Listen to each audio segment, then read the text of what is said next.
Et bienvenue pour le quintet de ce dimanche, les amis turfis, ça y est, nous y sommes. C'est le grand jour, c'est le prix d'Amérique 2026, support du tiercé, quarté, quintet plus du jour. Ce dimanche, la plus belle course de trot au monde a fait le plein avec 18 partants, bien sûr. Les voici, ces 18 protagonistes. Vous allez tout savoir sur chacun d'entre eux. Vous allez connaître ma base en or. Vous allez connaître mon tocard à 100 contre 1 aujourd'hui. Et oui, les amis, on a mis les petits plats dans les grands. Allez, vous le savez, j'aime bien mettre des grosses cotes. Aujourd'hui, j'en ai mis. Parfois, on fait mouche. Espérons que 16h35, un peu après l'arrivée, puisque le quintet se dispute à 16h20 ce dimanche, à Vincennes, bien sûr. Eh bien, on sorte le champagne à la maison, les amis. C'est ce que je nous souhaite, hein, à vrai dire. Bon, allez, on va étudier tous ces partants. Base en or, Favo, Choco, Tocard du jour, Ticket, Prono. Il y a tout ce qu'il faut dans cette vidéo. Pensez à vous abonner, activer la cloche, pensez à mettre le petit pouce. Allez, on va claquer les 500 pouces, je pense, ce dimanche. Ça me ferait très plaisir. Et votre soutien est plus que précieux, notamment ce dimanche. Merci à ceux qui le mettent tous les jours, aux habitués, bien sûr. Vous êtes les meilleurs au quotidien. C'est vous qui soutenez le plus la chaîne. Merci à vous. Pour les petits nouveaux, pour ceux qui viennent de temps en temps, mettez le petit pouce sur cette vidéo, les amis. Vraiment, c'est très important pour moi et votre soutien est plus que précieux au quotidien et notamment ce dimanche pour ce prix d'Amérique. Merci à vous. Allez, on y va avec cette étude. Harmonie du Rabutin, qualifiée chanceusement pour cette épreuve. C'est la moins riche du peloton et probablement l'une des moins bonnes chances, je pense. Alors, évidemment, c'est un cheval qui ne sait que trotter, et donc s'il y a hécatombe des favoris, peut toujours se glisser cinquième en étant chanceuse. Hein. Bon, David Beckert représentera le sud-est, et va tenter de faire au mieux, bien évidemment. Alors, est-ce qu'on peut faire l'impasse totale sur ce genre de chevaux? Dans le Prix d'Amérique, ils sont tous en mode sport, ils ont tous été préparés spécialement, ils vont arriver à 103%, 110%, mais il faudrait être à 120% pour être à l'arrivée avec Harmonie du Rabutin. C'est pourquoi j'en conseille d'autres. On passe donc au numéro 2, Iroise de la Noé. Quelle sensation dans l'ultime préparatoire. En plus, rappelez-vous, je ne sais pas si vous aviez écouté ce jour-là, mais Thomas Lévesque, après la belle victoire de sa jument, confiée pour la première fois au Sulkidor Eric Raffin ce jour-là dans le Prix de Belgique, il annonçait au micro du perchiste, enfin au micro d'Equidia, du journaliste, pardon, que lapsus révélateur, je ne sais pas, c'était pas fait exprès. En tout cas, ce qu'il déclarait ce jour-là, c'est que lui, il préparait sa jument pour le prix d'Amérique. Hein. Donc, elle est censée être encore mieux que la dernière fois. Ouh là là, il va y avoir des gros supporters, hein, d'un point de vue betting sur ce numéro 2. Va être écrasé d'argent avec Eric Raffin en plus. Bon, moi, je l'ai mis cinquième de mon prono. Je pense que d'autres sont meilleurs qu'Iroise de la Noé. Le coup du rouleau compresseur, c'est pas forcément, dans le prix d'Amérique, la stratégie ultime. Et en plus, ils sont plusieurs à vouloir le faire aujourd'hui. On en reparlera. Bref, vous l'aurez compris, je la vois plus pour une place. Après, je comprends qu'on puisse être chaud pour la gagne, vu tout ce que je viens de vous dire. Mais moi, j'en ai préféré d'autres pour la gagne. Après, attention, je vais mettre sur mon ticket combiné Roise de l'Anneau, et bien sûr. On passe au numéro 3, King Opera. Tiens, 100 contre 1. Je vais le garder. Allez, vous savez, j'aime bien mettre des chevaux comme ça, à très grosse cote. Alors, King Opera, c'est un cheval que j'ai pris en note dans mon bloc-notes 25 fois dans sa carrière. Souvent la note, même à ce niveau, et déféré des 4 pour la première fois depuis presque 2 ans. Il n'a été qu'une fois déféré, comme ça. Ce cheval-là, bon, ça avait rien apporté, mais à l'époque, il n'était pas du tout en forme. Donc, voilà. Alors, si vous avez suivi un reportage qu'a fait, je ne sais plus si c'est le Parisien ou Equidia, un reportage à l'écurie de William Bijon, où le professionnel, l'entraîneur driver de King Opera a été interviewé, bien sûr. Il indiquait, d'un point de vue substantifique moelle de ce qu'il disait, qu'il espérait un gros coup avec ce déferrage. Évidemment, c'est une espérance qu'il a. Il n'a pas du tout affiché une grosse confiance, pas du tout, mais voilà, il tente le coup, un coup de poker, un pari amusant avec ce King Opera qui n'a rien à perdre aujourd'hui. Donc voilà, écoutez, il va être abandonné par beaucoup de monde. Pas par moi, je vais le mettre en bout de ticket et dans mes champs réduits, bien sûr. On passe au numéro 4. J'aime le foot, à l'instar d'Harmonie Durabutin, il s'est qualifié un peu chanceusement pour ce prix d'Amérique. Bon, il a montré depuis qu'il n'y avait pas forcément grand-chose à faire là pour la gagne. Alors attention, J'aime le foot, c'est un super cheval. Évidemment, on aimerait tous l'avoir dans nos box. Mais bon, voilà, après, c'est un cheval plus sous la selle à recommander à ce niveau. Enfin, en tout cas, au plus haut niveau sous la selle. Là, il est évidemment qualifié pour le prix d'Amérique. Son entourage a bien raison de courir cette course de prestige pour le papier de son cheval. Mais bon, sauf hécatombe des favoris, je ne le vois pas, ce numéro 4.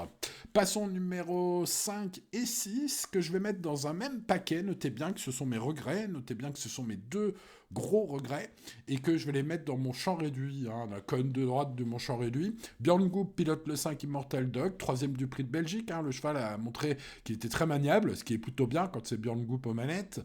Mais voilà, c'est un adversaire redoutable peut-être pour les places aujourd'hui. J'ai noté aussi l'interview de Björn Goop qui qui espère, et qui dit que son cheval peut prendre un petit chèque. Voilà, il n'est pas très confiant. Moi non plus, je le mets seulement dans mon champ réduit. Alors l'autre regret, Epic Chronos le 6, qui lui a fait à la manière d'effort dans le prix Ténor de Beaune, ce qui lui vaudra la faveur de beaucoup de pronostics. Mais bon, même si Anders Maltrot, le manager de l'écurie Stolzet, de l'écurie d'Epic Chronos, entraîné par Denny Hayden, Anders Malrot, donc le manager de l'écurie, pense qu'il doit terminer sur le podium gagnant ce dimanche, vu son ultime chrono et l'impression dans le prix Ténor de Beaune. Bon, c'est son avis, notez-le, bien sûr, on a vu dans certains quintés cette semaine, notamment quand je vous ai relayé l'avis de l'entraîneur du gagnant du quintet de vendredi soir. Je vous ai dit, je le voyais pas trop parce qu'il m'avait beaucoup déçu, le cheval sur le sable, mais son entraîneur comptait un rachat total, je vous l'ai dit dans la vidéo de vendredi soir, et le cheval a gagné à 35 contre 1, donc des fois, il faut peut-être plus écouter l'entraîneur que moi, mais ça dépend des fois, j'ai quand même souvent raison. Mais bon, voilà, allez, on va dire que c'est 50-50, charge de revanche pour ce qui est du cheval à Deauville le vendredi. Mais revenons ce dimanche dans le Prix d'Amérique avec la grande confiance de son entourage. Mais moi, je pense qu'en faisant méchant et devant, comme il aime faire, ça va être dur d'aller au bout. Voilà, donc écoutez, c'est un regret. Ce numéro 6, je peux me planter, mais bon, à vaincre sans péril, on triomphe sans gloire. Et puis pour mettre des choix sans contraint, faut en enlever quelques-uns, les favoris. Bon, passons au numéro 7, Keep Going. Tiens, en parlant de choix sans contraint, eh bien c'est lui, mon tocard du jour, les amis, pour ceux qui veulent tenter le coup du siècle au PMU ce dimanche. Eh bien, c'est lui, ce 7, Keep Going, qui sera mon préféré pour ce genre de ticket. Il a prouvé sa compétitivité dans les épreuves qualificatives. Je trouve qu'il n'était pas forcément non plus à 100%, donc c'est pour ça que je lui mets un petit up aujourd'hui. Mathieu Mottier m'a semblé très confiant dans son interview sur Génie Course, peut-être l'info du siècle. En tout cas, il espère terminer dans les 5. Écoutez, c'est le tocard à tenter, à mon avis, c'est mon avis. Voilà, allez, ce numéro 7, on met très haut.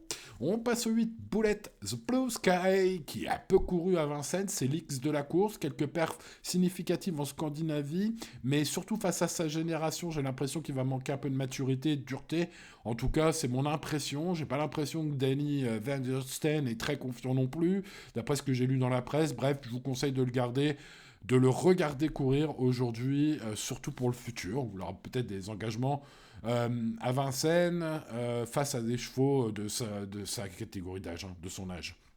C'est un gros outsider seulement, je ne garde pas. Je n'ai pas gardé non plus Lovino Bello, redoutable en France dans sa catégorie d'âge aussi, celui-là, ce numéro 9, Duval d'Estaing de service, c'est toujours compliqué de ne pas garder. Les Duval d'Estaing qui ont pris des places de groupe 1, de groupe 2, il a montré qu'il pouvait rivaliser avec les meilleurs de sa génération. On vise un petit accessite dans son entourage, sachez-le, notamment Thomas Duval d'Estaing qui répondait sur Génie Course. Bref, c'est un outsider assez séduisant pour les fans de l'écurie et du cheval régulier. Bon, j'en ai préféré d'autres, faut bien faire des choix. Passons au numéro 10, Frank Joe, l'impression ultime pour ce mal de 5 ans entier. La dernière fois, son finish dévastateur fait dire à Sébastien Garato, son entraîneur, qu'il est confiant pour conclure dans la bonne combinaison aujourd'hui. Au papier, c'est vrai qu'il a raison. Je vais le mettre 6ème de mon prono. Tout sera une question de parcours pour ce numéro 10 ce dimanche. Mais il a une chance. On passe au numéro 11, Josh Power. Allez, basse quintée en or gagnante à 10 contre 1 lors de la première qualificative. Pour aller revoir le prono de novembre, dans la première course qualificative au Prix d'Amérique, le Prix de Bretagne. Voilà, je vous l'avais conseillé en base en or et il a gagné à 10 contre 1. Eh bien écoutez, je l'aime bien, Josh Power, vous le savez, pour toutes les raisons que je vous ai dictées ce jour-là, eh bien, le voilà en bas en or ce dimanche. Et oui, c'est le jour J. Le cheval a été préparé depuis pour ce grand rendez-vous. Voilà, le cheval est souple, il a bien travaillé et affiche de la tonicité le matin, selon Sébastien Ernaud. Bon, bah écoutez, mon conseil, c'est de lui refaire la même confiance, hein, en espérant que vous aurez mis le petit pouce sur la vidéo pour porter chance, parce qu'il lui faut un bon parcours. Passons au numéro 12, Just Love You, qui depuis sa deuxième place du Prix d'Amérique l'année dernière a plus de son, plus d'image, comme on dit.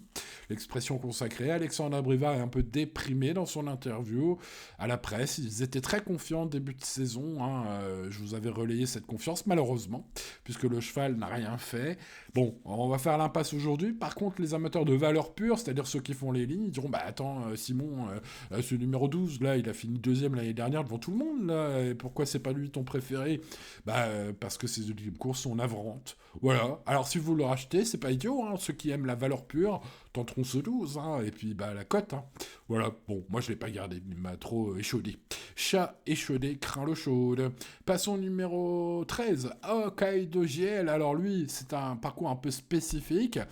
C'est un cheval de grande qualité qui a été piloté toutes ces dernières années par David Thomas et qui n'a jamais réussi à gagner depuis 2 ans et demi. Hein. Bon, est-ce que hasard ou coïncidence, je ne sais pas, vous de juger, et je sais que vous êtes très nombreux à être fans de David Thomas, mais mettez le pouce quand même, les amis, sur la vidéo. Bref, il a fini deuxième du Prix d'Amérique en 2024, le cheval, il a été sur la touche, on le sait, l'année dernière pour les problèmes de santé, il a mis du temps à revenir, une longue absence, il revient bien. Il s'est qualifié la dernière fois, bon, suite évidemment à une fin de course un peu navrante, mais il a montré son courage, et puis on change de driver aujourd'hui, Franck Nivard. Est-ce que ça pourrait pas tout changer, les amis, ça, hein? Je ne sais pas si vous êtes plus de fans de David Thomas ou plus de fans de Franck Nivard, alors peut-être les turfistes les plus récents diront David Thomas, les plus anciens diront peut-être Franck Nivard, hein, Bold Eagle, etc. Le Prix d'Amérique, il connaît bien, hein, Franck Nivard en a gagné quelques-uns. Bon, écoutez, ça pourrait être un joli choco, ce numéro 13, vu sa cote, et puis pas grand monde l'attend aujourd'hui. Hein. Tout le monde attend Inmarosa, le 14, évidemment, vu l'impression de l'avant-dernière fois, sa victoire incroyable dans le Prix du Bourbonnais, répétée ensuite, hein, voilà, bon, bah le cheval vise la gagne, hein, Léo Abrivard vise la gagne aujourd'hui, bien sûr, quoi d'autre. Bon, moi je l'ai mis pour les places, Inmarosa, c'est pas forcément mon grand coup de cœur. Bon, après, si vous la jugez juste sur ces 2 dernières courses, vous la mettrez plus haut que moi, mais attention, je l'ai mis quand même dans mon prono, hein, du haut de ses 8 ans, elle n'a jamais été aussi en forme. Celui d'Amiral Sacha, qui vieillit très bien, dis donc. Allez, on passe au numéro 15, Cocktail du Dain. À force d'aller devant et méchant, peut-être qu'il commence un peu à fatiguer dans ces lots-là, vu qu'il a moins de marge. Est-ce qu'aujourd'hui, il va encore aller devant et méchant? Je ne sais pas, franchement, je le vois pas. Le cheval, aujourd'hui, maintenant, si le peloton, ce qui m'étonnerait fortement, hein, le laisse aller devant tranquillement, bien sûr qu'il peut aller loin, mais là, il faudrait vraiment qu'ils dorment tous. Hein. Bon, passons au numéro 16, Hooker Berry. Quelle note la dernière fois, Hooker Berry? Est-ce qu'on va voir le vrai Hooker Berry? On va s'en méfier, je vais le mettre dans mes champs réduits aujourd'hui. Damien Bone était satisfait évidemment de la dernière course, hein, du Prix de Belgique, dernière qualificative, bref. Tout sera une question de parcours. Pour un multi, un champ réduit, etc., on va le mettre en cas de non-partant. C'est mon regret. C'est le plus gros regret, avec le 5 et le 6, bien sûr, que vous avez noté. Mais encore plus gros, c'est le numéro 16, pour sa belle fin de course la dernière fois, évidemment. De retour aux affaires, Hooker Berry, peut-être. Hein, peut-être que je ne l'ai même pas gardé assez haut. Hein. Passons à Francesco Z, qui est une véritable légende en Suède. Le cheval a accumulé beaucoup de gains, bien sûr. Hein. Il vient tenter l'aventure du Prix d'Amérique ce dimanche. Son meilleur atout, c'est sa vitesse de base incroyable. Alors, vitesse de base sur les 2700 mètres, ça suffit pas. Il faut beaucoup de tenue. Et la seule sortie de Francesco Z à Paris, enfin à Vincennes, c'était une défaite cuisante dans la finale de l'UET 2024. Loin derrière Goen Boy et Hooker Berry, ce jour-là, le cheval avait perdu un poumon dans la montée. Donc, est-ce que ça va être mieux? Benjamin Rochard aura certainement la cravache plus fine aujourd'hui avec ce numéro 17, donc on va pas du tout le mettre en interdit, on va s'en méfier bien sûr, mais je ne l'ai pas gardé à voir dans la montée. Hein. Bon, passons au numéro 18, Goen Boy. Que dire de ce cheval, troisième du prix d'Amérique l'an dernier, vainqueur du prix de France hein, aussi. C'est le cheval le plus riche du lot, c'est un champion qui vise la gagne, hein, évidemment. Il a eu une petite maladie il y a 3 semaines, il n'a pas travaillé pendant une semaine, du coup, bah écoutez, un petit point d'interrogation, bien sûr. Ah, ce serait trop facile, évidemment, hein, ça, c'est... voilà. Romain Derieux, donc, bah, l'a préparé en conséquence ces 2 dernières semaines, mais reste un petit peu, évidemment, en questionnement, puisque son cheval est le grand favori aujourd'hui, hein, ce numéro 18, et c'est logique, bien évidemment, Goen Boy. Super maniable, d'ailleurs, comme Jos Verbeek hein, l'indiquait dans une émission cette semaine sur Equidia, où il était interviewé sur la chaîne. Voilà, lui, il aurait choisi Goen Boy, hein, s'il avait le choix. Bon, Jos, il n'a pas le choix, évidemment, ça fait quelques années qu'il est exilé en Belgique, mais voilà, Jos Verbeek, il a gagné quelques prix d'Amérique, et son avis vaut ce qu'il vaut, à mon avis, c'est-à-dire à une bonne valeur. Et Jos, lui, aurait choisi Goen Boy, parce qu'il est maniable, c'est vrai que le cheval sait tout faire, accélérer longtemps, ou venir pour finir, bref, c'est un avantage sérieux avec 18 partants, notamment au départ, où il n'y aura pas forcément un stress. Ah, il y aura du stress, évidemment, mais peut-être un peu moins que les autres qui ont besoin à tout prix de bien se placer. Lui peut à peu près tout faire dans le parcours, ce qui est plutôt un gage de sécurité au moment du choix. Bon, bah en parlant de choix, les amis, c'est parti. J'espère que vous ferez le choix de mettre le petit pouce sur la vidéo et de vous abonner à cette chaîne incroyable, les amis turfistes, où tous les jours, sauf le lundi bien sûr, on étudie le quintet de quotidien en profondeur, vraiment, on fait vraiment le papier, toutes les infos, vous l'avez vu hein, dans cette vidéo, avec les infos dans la presse, les infos des interviews des journaux, même de la télé, des radios même, parfois, bref, il y a du boulot derrière, donc pensez à vous abonner à la chaîne, merci à ceux qui nous rejoignent, bienvenue à vous, et je vous souhaite bonne chance pour le quintet de ce dimanche avec Josh Power, le numéro 11, je le rappelle qu'il a gagné à 10 contre 1, déjà dans cette rubrique, base quintet en or, hein, en début de saison, lors de son prix de Bretagne magnifique. Il s'était imposé à 10 contre 1 en tongue et en serviette de plage. J'aime bien cette expression, notamment quand ça gagne à 10 balles.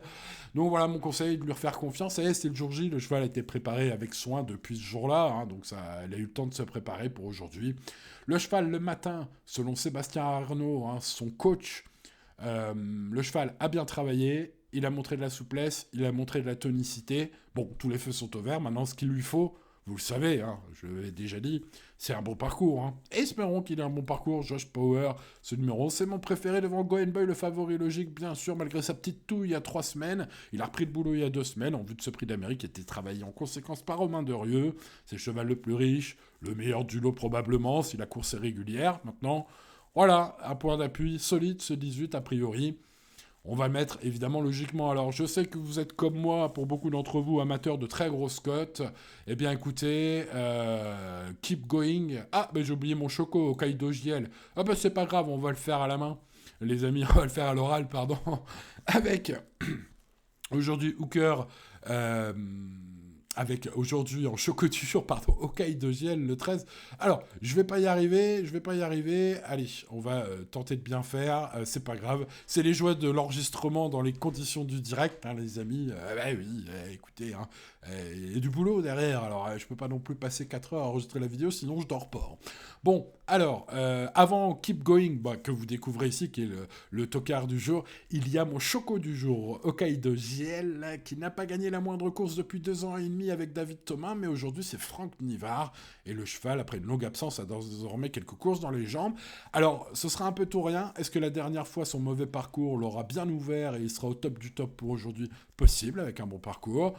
Ou est-ce que du coup le cheval on dira non, stop, c'est bon, j'en peux plus? Ça, c'est la question évidemment que seul le cheval pourrait répondre s'il pouvait parler. Bon, ce 13, donc, est mon choco du jour. Ensuite, bah, vous le voyez depuis un moment, c'est Keep Going, mon tocard du jour, qui a prouvé sa compétitivité dans des épreuves qualificatives, qui vient d'échouer, mais suite à un mauvais parcours. Il a eu 1 mois pour se préparer. Et c'est vrai que Mathieu Mottier est très confiant. Il indique que son cheval est souvent meilleur sur sa fraîcheur. Et c'est vrai que quand on regarde son papier, bref, vous l'avez compris, à 100 contre 1, c'est que Tocard a tenté de ce prix d'Amérique ce dimanche, ce numéro 7. Bon, on récapitule. 11, 18, 13 et 7, mes 4 bases, champ total, champ réduit. Vous avez de quoi faire pour les champs réduits, là, dans mon prono et les regrets. Hein. Bon, pour mon prono complet, 11, 18, 13 et 7 seront suivis bien sûr du numéro 2, Iroise de Lanoué. Va-t-elle pouvoir le faire à la manière des Fortes comme la dernière fois? Je rappelle que Thomas Lévesque déclarait après course, juste après l'arrivée la dernière fois, qu'il préparait surtout son cheval pour le Prix d'Amérique, et le Prix d'Amérique c'est aujourd'hui. Hein. Donc ce 2, on garde évidemment. Franck Jo, la sensation visuelle de la dernière préparatoire dans le Prix de Belgique, bien sûr. Ça en fait l'un des choix incontournables, évidemment, si vous faites des tickets combinés. Ce numéro 10, Franck Jo. Ensuite, le numéro 14, Inma Rosa, bien évidemment. Ces deux ultimes courses la montrent dans la forme de sa vie, ce 14. Et Léo Abrivard est très chaud. Ensuite, le 3, King Opera, le déferrage des 4, allez savoir à 100 contre 1, ça se tente. Et puis les gros regrets, donc je vais mettre dans mes champs réduits, Hooker Berry, bien sûr, de retour en vie, hein, avec sa belle fin de course la dernière fois, ce numéro 16, et le 5, Immortal Doc, chance régulière, de même que Epicronos, même si je pense qu'il ne pourra pas faire le fort que dans le prix ténor de Beaune aujourd'hui, je serais étonné que s'il fasse le fort, il aille au bout, en tout cas. Bref, en tout cas, c'est des regrets. Voilà, tout est lié en disant regrets. Hein. 16, 5 et 6. 16, 6, 5. Voilà, dans l'ordre de mes plus gros regrets, allez, on va dire ça. L'indice de confiance est 6 sur 10, qui est pas mal pour un prix d'Amérique. Hein. Voilà, je trouve que les prix d'Amérique sont souvent plus ouverts que celui-ci. En plus, j'ai réussi à glisser une paire de 100 contre 1 dans mon prono. Donc, bah, on va croiser les doigts. Bien sûr, les courses, restez raisonnables, les amis turfistes, et tout ira bien. Jouez responsablement, comme tous les jours. Allez, il ne me reste plus qu'à vous souhaiter bonne chance, bien évidemment, les amis turfistes, pour ce dimanche. N'oubliez pas le petit pouce sur la vidéo, de vous abonner à cette chaîne si ce n'est pas encore fait. Et on se retrouve très bientôt pour de nouvelles aventures et de nouveaux quintés étudiés complètement, bien sûr. Pour le reste, vous avez ma synthèse de la presse, bien sûr, tous les jours, 7 jours sur 7, même le lundi. Hein. Ma synthèse de la presse gratuite sur pronoturgratuit.fr et mon service VIP tous les jours, même pour le quintet du lundi et tous les autres. Et mes tuyaux pour les réunions et mon célèbre cheval du jour VIP, bien sûr. Ça, c'est pour les abonnés VIP sur le site. Hein. Pour ceux qui veulent plus d'infos, allez voir. Sur mon site, tout est indiqué. Voilà. Eh bien, bon dimanche à vous, les amis turfistes. Et à bientôt pour de nouvelles aventures. C'était Simon. Ciao, ciao.